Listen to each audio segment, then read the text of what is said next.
Mi piace sapere che il cuore è di priorità mia e che sovente non può sciogliere il postero. Sapere che non ci sia una tazza, ma che invece siamo noi, le tazze, condividiamo e paragoniamo a noi stessi. Vorrei distinguere l'indulgenza dalla parsimonia, purtroppo buona e povera, ma presto avrò per cotanta bellezza il suono del mare.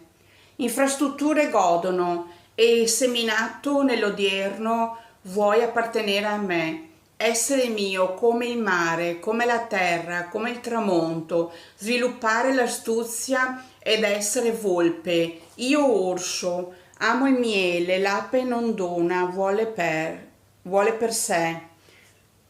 Persona intuitiva, scegliesti e scelsi lui. Se aspetti ti trovo posto, faccio la stanza per l'ospitalità. Gestire un bed and breakfast. Yeah!